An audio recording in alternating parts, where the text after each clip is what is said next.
Ayat inti kita tertulis di dalam Pembaca 1 ayat yang ke-15, bunyinya sebagai berikut. Sebab telah dekat hari Tuhan menimpa segala bangsa. Seperti yang engkau lakukan, demikianlah akan dilakukan kepadamu. Perbuatanmu akan kembali menimpa kepalamu sendiri. Kita nyanyikan lagu tema kita.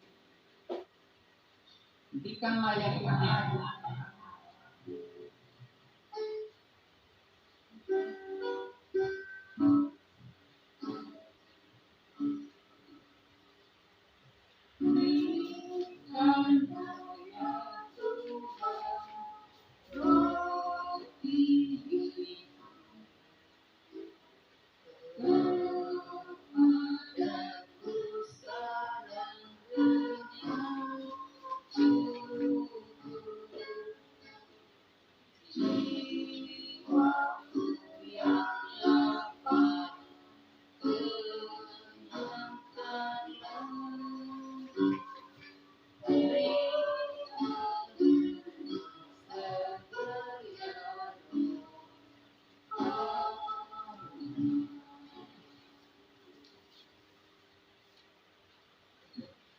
Mari kita berdoa.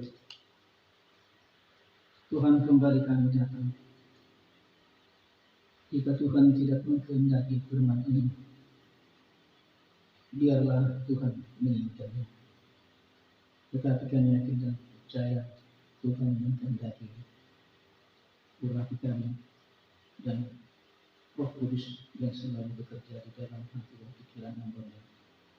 Dalam nama Tuhan Yesus Kristus, Juru Selamat kami. Amin.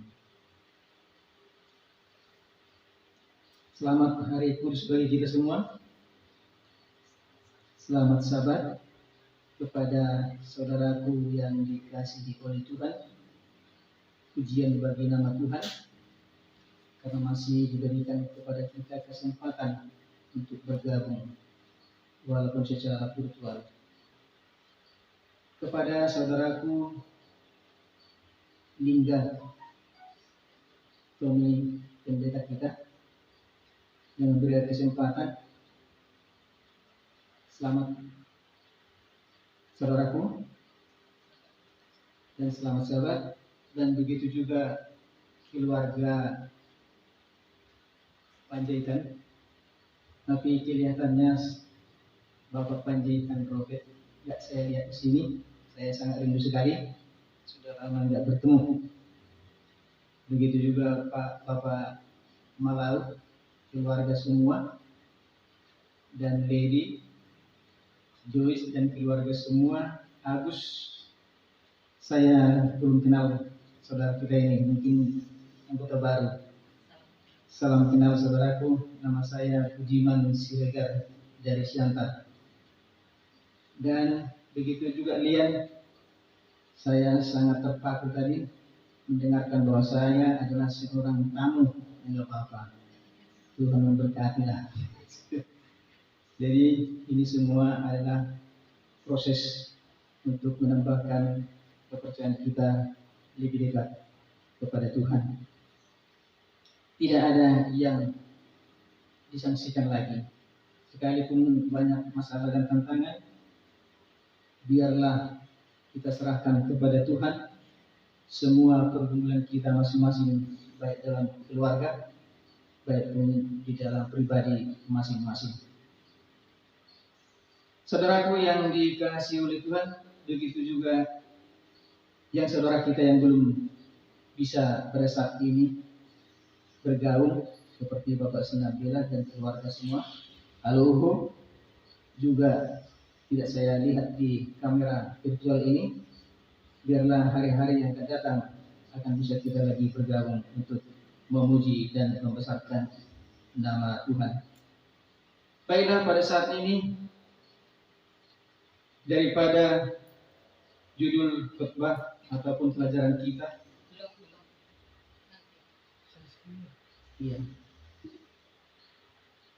adalah hukum, mengikut dengan hukum.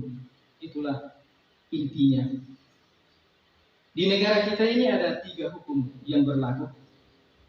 Yang pertama adalah hukum negara yang dibuat oleh legislatif, yudikatif, dan pejabat lainnya. Dan hukum ini bisa sewaktu-waktu berubah. Itulah hukum negara. Yang kedua adalah hukum adat yang dibuat oleh atas kesepakatan orang tua ataupun adat istiadat masing-masing.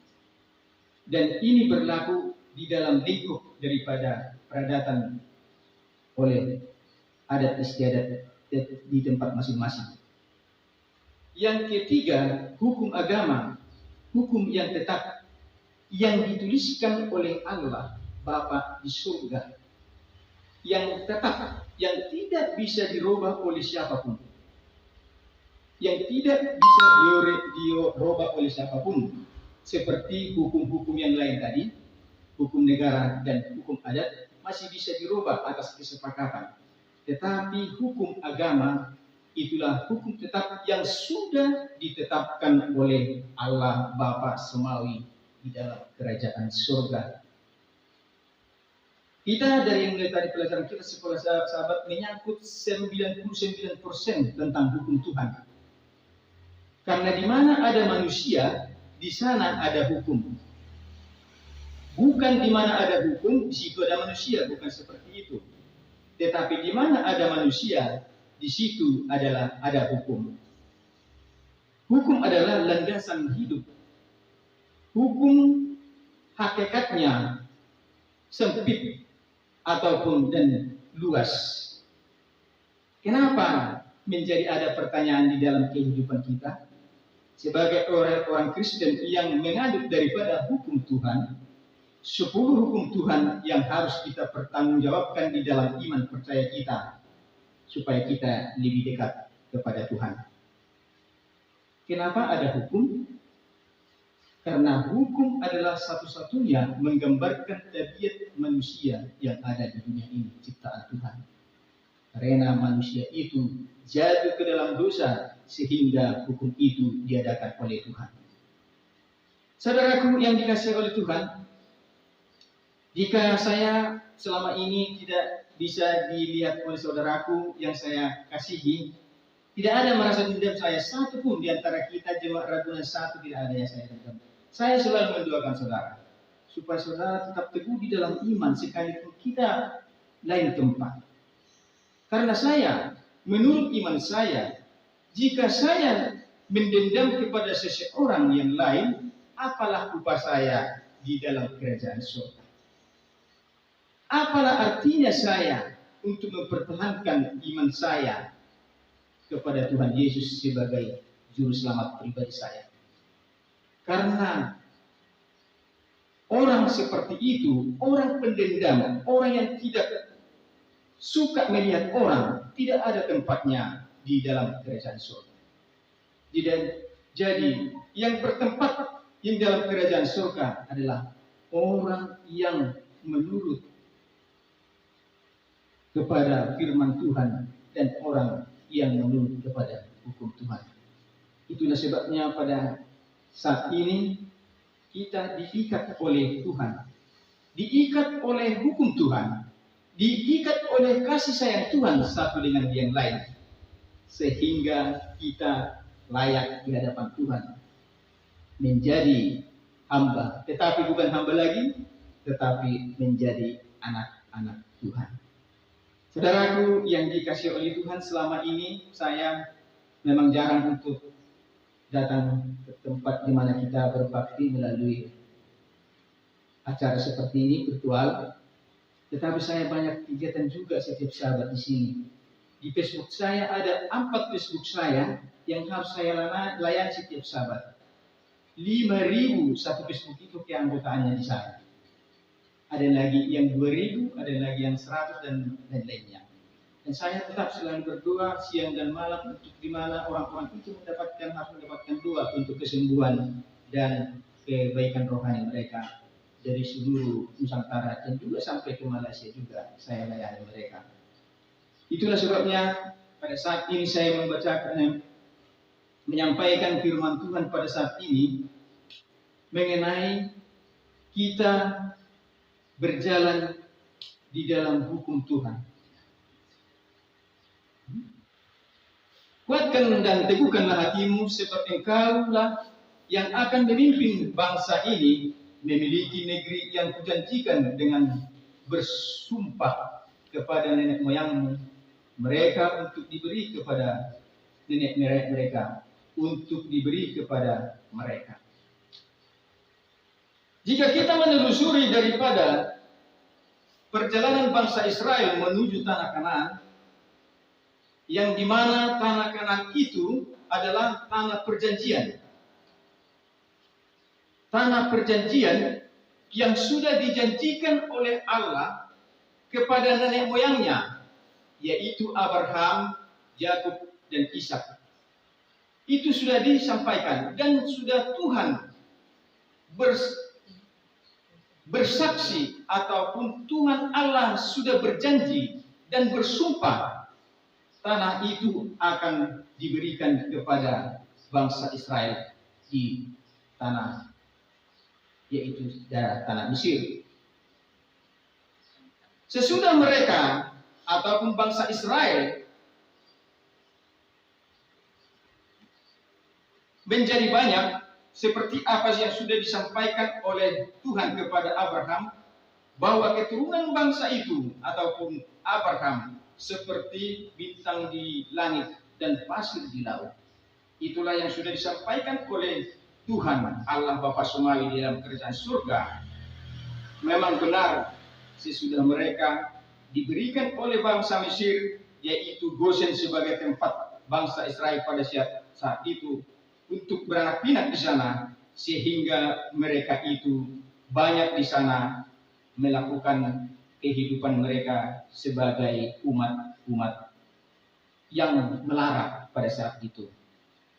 Itulah sebabnya Tuhan melihat dari surga tangisan daripada bangsa itu di tanah Gosen yang bertempat hampir lebih daripada 430 tahun mereka di sana sebagai budak di tanah Mesir.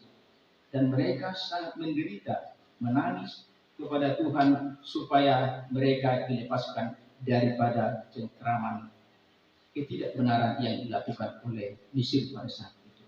Tuhan mendengarkan apa jeritan daripada bangsa. Sehingga pada saat itu Tuhan mengangkat mereka dari peradaban yang tidak benar di hadapan Tuhan, yaitu mereka mendapatkan suatu tempat yang indah, di mana pada saat itu Tuhan menyuruh hambanya Musa untuk melepaskan bangsa itu dari tanah perbudakan itu menuju tanah Kanaan perjanjian yang sudah dijanjikan oleh Allah kepada bangsa Mesir. Saudaraku yang dikasihi oleh Tuhan pada saat ini, apa yang bisa kita artikan dan hubungan daripada ayat ini ataupun sejarah bangsa Israel ini menuju tanah Kanaan? Apa kaitannya dengan judul daripada khotbah ini ataupun hukum? Karena hukum adalah landasan kehidupan manusia.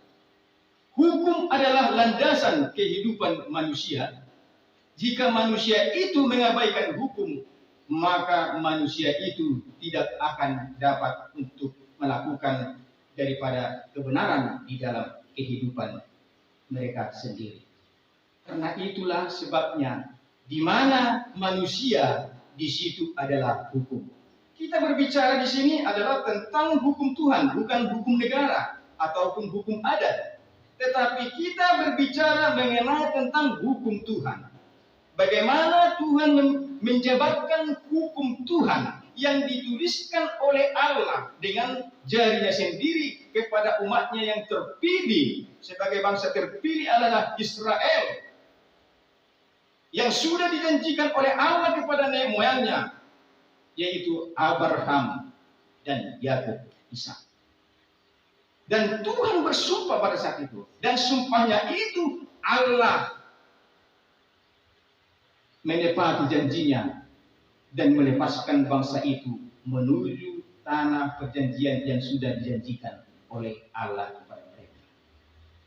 Yang menjadi pertanyaan saudaraku yang dikasihi oleh Tuhan, pada saat bangsa itu dibawa oleh Musa menuju tanah Kanaan untuk diberikan semua kepada bangsa itu,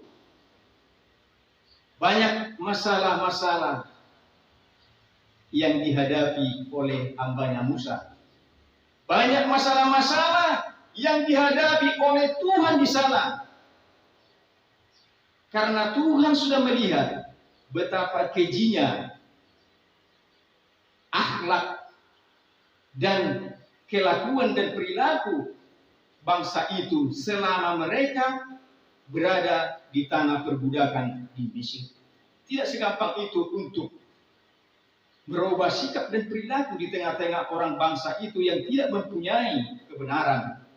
Mereka adalah penyembah berhala di dalam tanah bangsa Mesir. Ada banyak yang dilakukan oleh bangsa itu, bangsa Israel, yang sangat menjijikkan di hadapan Tuhan, yang tidak mengabaikan firman Tuhan untuk menuju tanah Kanaan. Mereka berbuat banyak perilaku-perilaku kejahatan di hadapan oleh Allah. Mereka melakukan kejahatan-kejahatan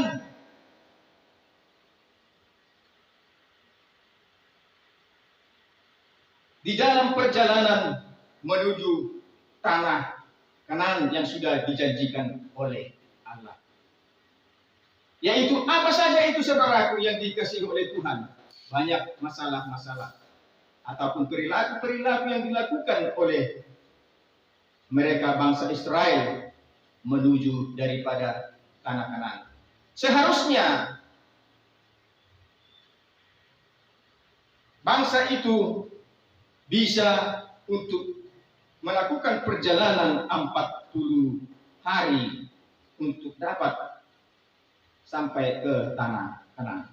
Tetapi karena dosa mereka, dosa yang dilakukan oleh bangsa Israel itu sendiri, yang 12 suku itu melakukan dosa yang sangat menjijikkan di hadapan Tuhan, sehingga mereka bisa mencapai 40 tahun mereka bisa sampai, baru sampai dia di tanah Kanaan perjanjian itu. Itu pun tidak semua yang lahir di tanah Mesir. Itu pun tidak semua orang-orang Israel yang lahir di tanah Mesir sampai ke tanah Kanaan. Hanya 2 orang saja. Perhatikan saudaraku. Hanya 2 orang saja yang sampai ke tanah perjanjian yang sudah dijanjikan oleh Allah kepada bangsa Israel. Yaitu siapa itu saudara? Joshua dan Kaleb. Inilah iman seorang yang murni di hadapan Tuhan, yang layak menduduki tanah Mesir, tanah Kanaan, dari tanah Mesir ke tanah Kanaan yang sudah dijanjikan oleh Allah. Ada banyak orang bangsa Israel mengikuti Tuhan, tetapi tidak seikhlas ataupun tidak menyerahkan dirinya kepada Tuhan, ataupun tidak mengandalkan hukum Tuhan dan perintah Tuhan untuk menuju tanah. Melainkan mereka hanya mengandalkan pikiran-pikiran duniawi mereka, sehingga manusia pada saat itu, bangsa Israel, melakukan perzinahan, penyembahan berhala di tengah-tengah bangsa itu. Inilah kebencian yang dilihat oleh Allah Bapa Surgawi di dalam kerajaan surga, sehingga Allah pada saat itu murka kepada bangsa itu. Allah Bapa Semawi bekerja di kerajaan surga, mendatangkan malapetaka kepada bangsa itu atas perbuatan mereka, sehingga mereka tidak mendapatkan makanan karena kelaparan, sehingga mereka mati karena dosa pelanggaran mereka, sehingga mereka meninggal karena penyakit yang didatangkan oleh Allah Bapa Surgawi.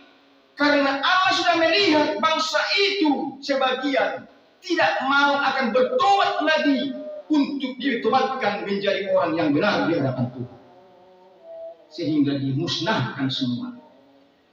Itulah sebabnya saudaraku yang dikasihi oleh Tuhan pada saat ini, diingatkan kepada kita semua umat Tuhan, gereja Masehi Advent hari ke-7, supaya kita mendahulukan hukum Tuhan, perintah Tuhan dalam segala kehidupan kita, di dalam keluarga, di dalam jemaat organisasi kita yang sudah kita percayai sebagai doktrin yang sejati, doktrin yang lengkap, menjadi suatu tuntunan dan menjadi suatu cermin di dalam kehidupan kita, ialah hukum ataupun 10 hukum Tuhan dan penjabarannya. Jangan kita berbicara tentang firman Tuhan, tetapi kita menerima firman Tuhan itu, tetapi kita tidak memiliki firman Tuhan yang ada di dalam diri kita. Alangkah sedihnya kita sebagai orang Kristen Masehi yang hari ke-7 tidak mendapatkan, tidak menikmati firman Tuhan itu sebagai landasan di dalam kehidupan kita untuk menuju tanah Kanaan yang baru, yaitu Yerusalem yang sudah akan datang, yaitu Yesus Kristus juru selamat pribadi kita. Diingatkan kepada kita, apakah kita masih berpikir di dalam dunia ini? Apa yang kita raih di dunia ini, jika kita tinggal di dalam ketidakbenaran di dunia ini, hanya melakukan emosi ataupun keinginan, sama juga karena hukum negara diadopsi daripada hukum Tuhan. Kenapa ada hukum itu? Ada hukum karena ada keinginan yang berbeda di hadapan manusia itu sendiri, di dalam pemikiran manusia itu. Sehingga jika ada konflik, baru berbicaralah hukum ini, supaya hukum ini membuat manusia itu menjadi tentram untuk melakukan suatu konflik yang tidak berkesinambungan. Itulah sebabnya hukum berlaku di negara kita ini. Saudaraku yang dikasihi oleh Tuhan, apa saja yang dilakukan oleh bangsa Israel pada saat ini untuk menuju tanah Kanaan, tanah perjanjian yang sudah dijanjikan oleh Allah bagi Israel. Kalau saya dikatakan saya adalah Israel rohani, saya tidak setuju, saudaraku. Karena saya sudah mempelajari firman Tuhan, saya sudah mempelajari sejarah bangsa Israel yang menuding, yang memaki-maki Tuhan dalam kehidupan mereka. Saya tidak setuju saya menjadi Israel rohani. Saya bilang, karena begitu besar kebencian, begitu besar kemunafikan, atau begitu besar perzinahan, penyembahan berhala, tudingan orang Israel kepada Tuhan Sang Maha Kudus. Tidak tanggung-tanggung saudaraku, mereka melakukan perzinahan bukan hanya di rumah mereka ataupun di kampung mereka, tetapi mereka melakukan perzinahan itu di bait suci Allah. Pelajari saudaraku firman Tuhan yang ada di dalam Alkitab, supaya kita jangan terkecoh menurut ini, menurut itu, dan menurut sana. Kita pelajari firman Tuhan, kemana arah firman Tuhan ini yang menjadi suatu cermin di dalam kehidupan kita. Tentang penyembahan berhala, suatu kekejian di hadapan Tuhan. Mungkin pada saat ini tidak ada penyembahan berhala secara sekarang ini, tetapi ada hampir sama dengan itu, saudaraku. Teknologi pada zaman sekarang ini yang membuat manusia lupa akan Tuhan, lupa akan berdoa kepada Tuhan, lupa akan memberikan sesuatu berkat kepada orang lain. Hasil daripada kasih sayang Tuhan atas dirinya harus kita berikan itu kepada orang yang sangat membutuhkan di antara kita, organisasi kita, dan juga di antara orang lain tidak pandang bulu. Itulah sebabnya siapa saja yang tidak melihat, yang tidak bisa melihat daripada tanah Kanaan yang sudah dijanjikan oleh Allah kepada bangsa itu, yaitu Musa sebagai hamba Allah, yang diurapi oleh Allah sendiri, yang diurapi oleh tangan Allah sendiri, Musa sendiri, tidak dapat menginjakkan kakinya ke tanah Kanaan yang sudah dijanjikan oleh Allah pada dia. Sebagai pemimpin bangsa Israel yang pertama, yaitu Musa. Karena apa? Karena apa tidak sanggup dia untuk ke sana menyeberang untuk dapat menikmati tanah Kanaan perjanjian itu? Karena satu pelanggaran yang sudah dilakukan oleh Musa pada saat itu, yaitu Tuhan mengatakan kepada Musa, berbicaralah kepada gunung itu supaya mengeluarkan air untuk bisa minum orang bangsa Israel itu karena suruh-suruh mereka. Tetapi Musa tidak mengindahkan apa yang dikatakan oleh Tuhan. Dia memukul dengan tongkatnya. Itulah yang kesalahan yang paling fatal yang tidak bisa diampuni oleh Allah pada saat itu. Hukumannya yaitu tidak bisa menikmati yaitu tanah Kanaan, yaitu tanah perjanjian itu, saudara. Sekarang menjadi pertanyaan saudaraku yang dikasihi oleh Tuhan. Bagaimana aplikasi dalam khotbah pada sekarang ini? Bagaimana firman Tuhan yang kita dengarkan pada saat ini di dalam hakim-hakim, di dalam semua ataupun keluaran, di dalam keluaran ulangan yang menggambarkan ataupun memperlihatkan keburukan-keburukan orang Israel pada saat itu sampai kepada si Rut. Semuanya itu adalah melambangkan ataupun sejarah daripada kebobrokan bangsa Israel di dalam perjalanan menuju tanah Kanaan. Yang menjadi kita renungkan, saudaraku yang dikasihi oleh Tuhan, pada saat ini kita menuju tanah Kanaan yang baru, yaitu Yerusalem yang baru yang sudah dipersiapkan oleh Yesus Kristus Juru Selamat kita, mati di kayu salib. Kita harus bisa menikmati pengorbanan Yesus Kristus yang ada di kayu salib untuk memberikan kepada kita kepastian. Harus kita menurut kepada firman, menurut kepada hukum sebagai landasan iman kita untuk menuju tanah Kanaan perjanjian, yaitu Yerusalem yang baru. Hanya melalui perilaku, akhlak dan perbuatan. Jika ini kita pisahkan dari yang utara keimanan kita, maka kita tidak berguna di hadapan Tuhan. Jika kita ingin menginginkan keinginan kita di dunia ini, tidak akan sama sekali kita untuk menikmati yaitu Yerusalem yang baru yang sudah dijanjikan oleh Yesus Kristus kepada kita. Inilah pengorbanan yang diberikan oleh Tuhan kepada kita. Jangan kita menyia-nyiakan.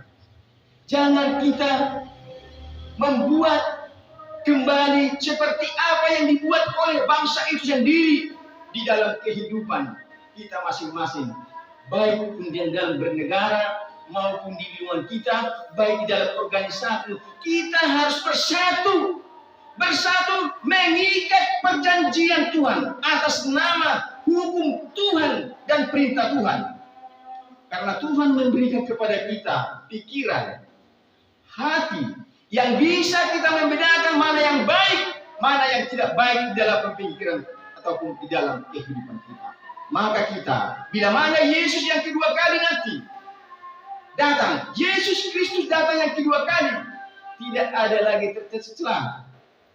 Kita hanya mengikuti firman Tuhan seadanya saja. Ikutilah Tuhan dengan segenap hatimu dan segenap jiwamu. Lebih dari situ tidak akan dituntut kepada saudara dan saya untuk mengikuti Tuhan. Hanya itu yang diinginkan oleh Tuhan dari kita. Jika kita kembali kepada hal ini, maka kita sekali lagi saya ingatkan, bila mana Yesus datang di hari kedatangannya yang kedua kali, tidak ada lagi di antara kita yang tinggal di Ragunan, tidak ada lagi yang tinggal di Cinere, tidak ada yang tinggal di mana-mana. Kita ikut serta, sudah layak di hadapan Tuhan. Inilah Tuhan yang bisa kami buat. Jemaat Ragunan, kami tidak mau tinggal di jemaat Ragunan ini, akan kami ikut beserta di dalam kerajaan surga yang sudah Tuhan siapkan bagi kami. Itulah indahnya Tuhan itu. Itulah kasih sayang Tuhan itu yang harus diberikan Tuhan kepada kita, kepada saudara dan kepada saudara, kepada semua umat-umat Tuhan yang mempercayai, yang melakukan segala keinginan daripada kebenaran itu menjadi milik Tuhan. Dari mulai sekarang sampai selama-lamanya, kiranya Tuhan memberkati kita. Amin, haleluya. Puji Tuhan.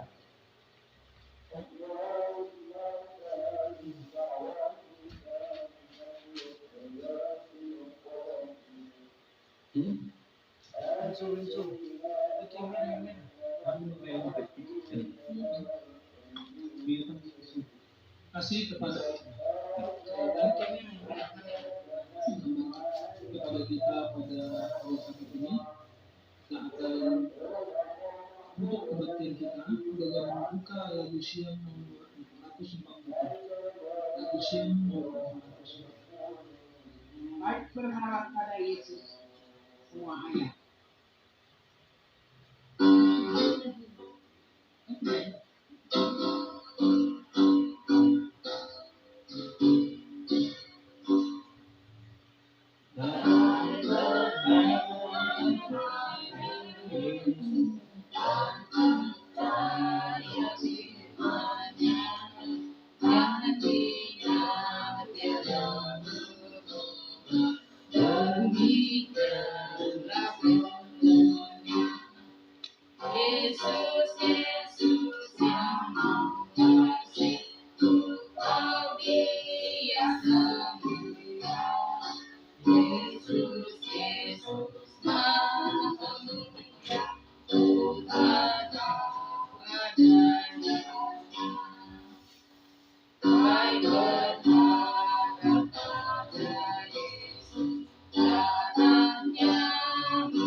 Silakan yang pimpin dalam doa. Ayo, mari kita bersatu memusatkan pikiran kita untuk berdoa kepada Tuhan Bapa semua. Ya Allah Bapa kami yang bertahta di dalam kerajaan surga. Tuhan kami yang kudus yang kami sembah. Tuhan kami yang hidup yang kami datang kepadamu ya Tuhan di dalam segala kehendak. Pada saat ini kami sudah mendengarkan firman Tuhan yang begitu indah yang membawa kami ke dalam kebenaran Tuhan. Kami tidak mau ya Tuhan tinggal di dunia ini karena kemewahan dunia ini. tetapi kami ingin bersama dengan Tuhan untuk kemewahan surgawi. Kami ikut serta Tuhan bila mana datang Engkau di hadapan-Mu kedua kali. Tuhan, tentukan kami untuk bersama-sama dengan keluarga dan berkeluarga yang ada di jemaat Ragunan ini, menyatukan suatu pendapat di dalam kebenaran, buang segala kebencian, ketidakbenaran yang ada pada diri kami sendiri, untuk bisa kami bawakan ke hadapan Tuhan bahwa kami inilah adanya bagi-Mu ya Tuhan. Tuhan tidak akan membiarkan kami seperti ini. Tuhan tidak akan membiarkan umat-umat Tuhan terbelenggu di dalam kesengsaraan dunia ini.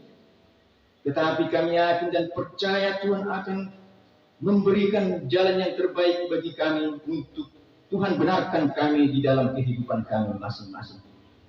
Karena kami adalah orang yang berdosa, orang yang tidak mampu mengikuti Tuhan karena kami hanya mengikuti dengan segala perbuatan, menganggarkan daripada pikiran dan kemewahan kami di dunia ini ataupun dalam pendidikan kami. Tetapi kami datang Tuhan pada saat ini menyerahkan segala perbuatan perilaku kami kepada Tuhan, agar Tuhan memberikan kepada kami kesempatan untuk merubah sikap dan perilaku kami untuk dibenarkan di hadapan Tuhan. Sementara kami ya Tuhan perlu tuntunan Roh Kudus, perlu malaikat Tuhan untuk menuntun kami kemanapun kami berpikir, kemanapun kami berjalan, kemanapun kami memandang, yaitu pandangan kami hanya kepada Tuhan Yesus yang menjadi juru selamat pribadi kami. Kami yakin dan percaya Tuhan di dalam keinginan kami pada saat ini, kami berkeluh pada saat ini ya Tuhan, bersatu padu menundukkan kepala di hadapan Tuhan agar semua permintaan kami pada saat ini ya Tuhan yang kami minta di dalam hati kami masing-masing, agar Tuhan terima ya Tuhan. Jangan biarkan kami menderita di dunia ini, tetapi berikanlah kepada kami sukacita yang berasal dari surga, agar bisa kami bawakan ini di dalam keluarga kami masing-masing. Nama Tuhan kami muliakan. Banyak dosa yang kami lakukan ya Tuhan, seperti dosa bangsa Israel yang melawan Tuhan. Tetapi pada saat ini kami datang bersempuh di hadapan Tuhan untuk Tuhan rubah semuanya ini menjadi perilaku yang benar kami di hadapan Tuhan, sehingga kami menjadi anak-anak Tuhan.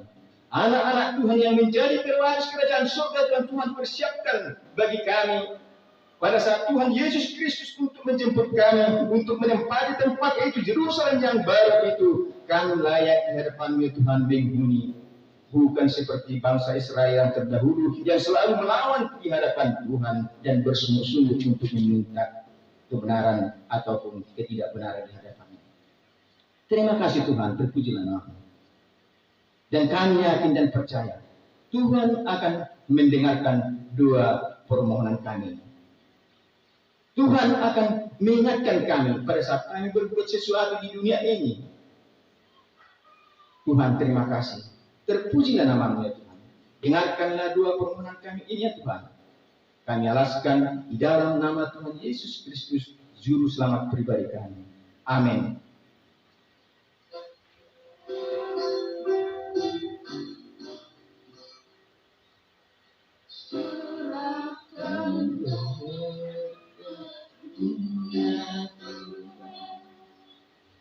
Bila kami pulang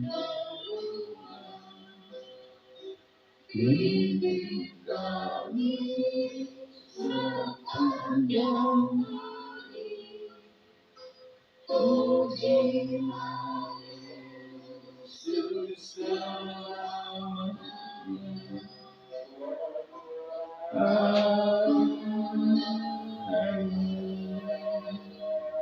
Amin.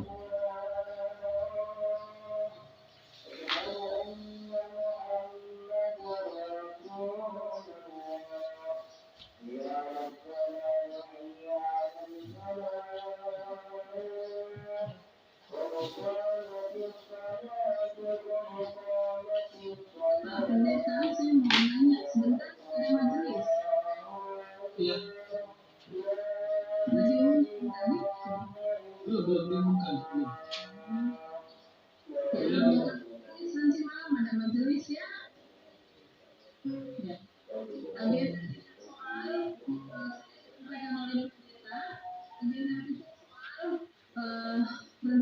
perjamuan kudus dan kita mau ibadah fisik, tempatnya di kantor conference, seperti itu. Jadi untuk terkait ibadah fisik itu adalah salah satunya kita bisa setor perpuluhan, atau nanti malam juga ada saran dari conference, bisa perpuluhan bisa di store langsung ke bendara conference. Jadi begitu, itu yang kita bisa bahas sebentar, 2 itu saja. Jadi tidak perlu lama ya Pak Pendeta. Nah, untuk perjamuan kudusnya juga nanti tentu mengenai teknisnya. Kalau kita ibadah fisik secara protokol kesehatan di sana, dan yang tidak hadir mungkin virtual nanti teknisnya bebas. Itu. Terima kasih Pak Pendeta. Terima kasih Bu. Sampai gambar Miki itu nanti. Selamat saya. Selamat sampai bertemu Rabu malam. Halo. Terima kasih. Tapi sabar malam. Sehat semua. Selamat Bapak. Saya akhiri ya. Sudah panas. Sudah panas ini. Panas. Oke. Biasanya udah yang dua. Habisnya udah yang